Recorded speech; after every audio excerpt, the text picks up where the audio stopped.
Portugal 3, Hungary 0 in Budapest, Hungary, in front of a full crowd. I called it. My prediction, spot on, 3-0 Portugal. My prediction, spot on, home court advantage means nothing. Especially coming up against a quality team like Portugal, who kept knocking at the door from the kickoff. Few early chances by Diego Jota, Ronaldo with his chances. But what was frustrating for Portugal is them not being able to get the ball past Gulaski, the RB Leipzig keeper, who were top-notch on the day. This Hungarian team was very annoying. If you're a Portuguese fan right now, you would feel relieved that Portugal went on to win the game 3-0, but they left it late with the first goal coming in the 84th minute. But let's not go so far ahead. We got to give this Hungarian team some credit here. They had the home crowd backing them. They looked spirited.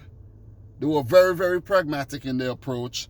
And they frustrated the hell out of Fernando Santos's Portugal, who comes into the tournament as defending champions.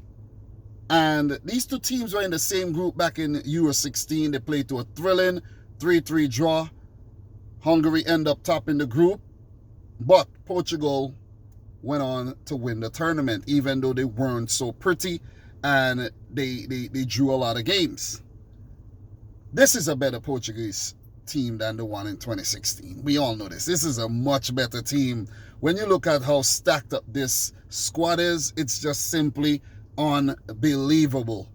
And I think Fernando Santos went in a little bit defensive if you look at the setup with two holding midfielders in Pereira and William Carvalho, and maybe a little negative, but maybe a little cautious if you really look at it from that angle. But overall, with the likes of Bernardo, Jota, Bruno Fernandes, Ronaldo, very, very, very good attacking prowess up top.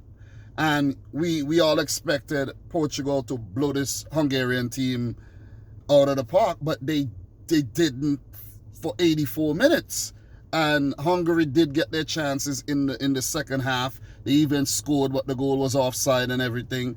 And they were beginning to expose this Portuguese defense with Pepe and Premier League Player of the Season Ruben Dias. Quality defense with Patricio in goal.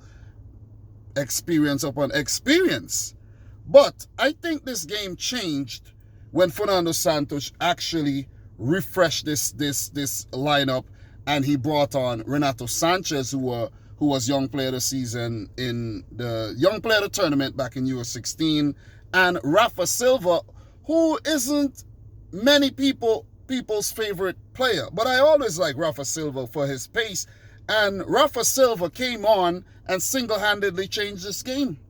He was involved in every goal. The pass to Rafa Guerreiro that got deflected. From what I saw, that was number 15, Rafa Silva, who passed the ball, deflected off Willy Orban, fell to Rafa Guerreiro, and his shot deflected past Gulaski, who was pulling off save after save after save after save.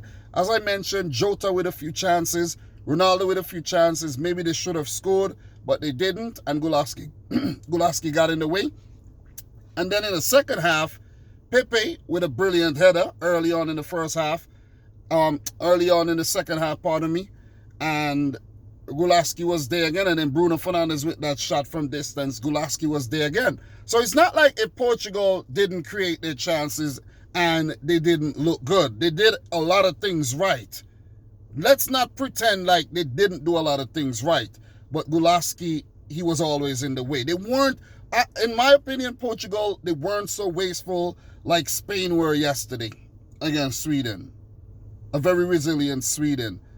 Hungary, they were resilient, but that resilience was breached and it was broken down, and Portugal needed a bit of luck. So after Portugal went 1-0 up, I think, Hungary needed to get back into the game. They got a little exposed. Rafa Silva got in behind, and he was brought down in the box. A little harsh, but there was contact, and the referee rightfully pointed to the spot. CR7 stepped up to break Michel Platini's record for the most goals in a overall European championship with 10, and to put away that penalty, well dispatched, and to go one closer to Ali Daei, the Iranian great, for 105 goals.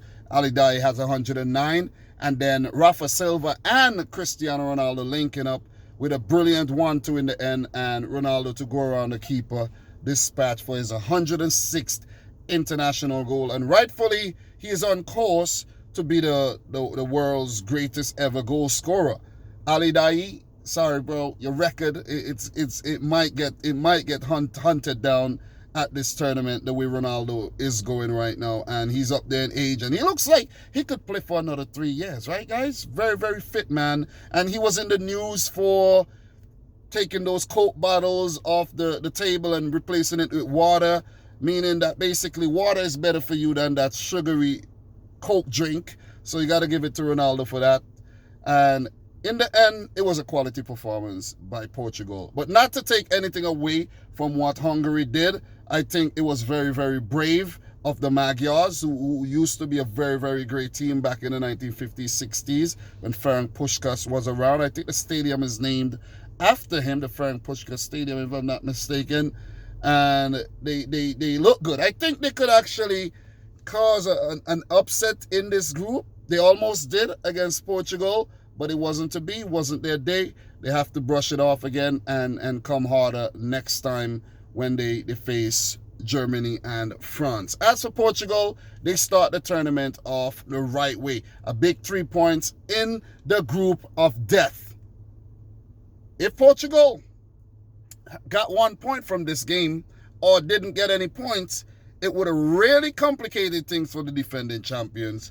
But it's good to get that opening match jitters out of your system, start off with a win, go into the next game high on confidence. The next 2 games aren't going to be easy. You got Germany and France. They aren't going to be easy.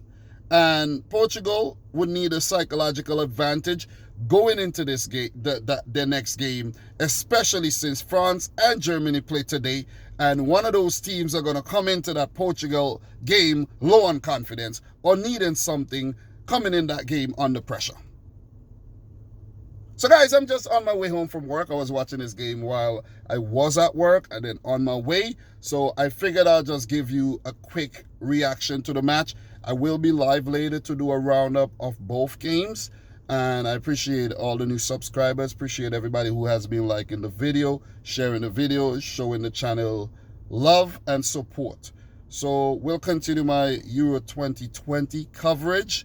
And I've been enjoying the tournament. So guys, I'm going to head home, freshen up, get something to eat, and go again for the game against Germany and France. So congratulations to Portugal. It was nice seeing Bernardo Silva out there, Ruben Diaz out there doing their thing, since I'm a Man City fan and all. So it's nice to see these all these Man City players at the tournament. Makes me feel so damn good. But guys, friend boy Dominic Rich, thanks for watching another one. Until next time, peace out. Rich Squad. Peace.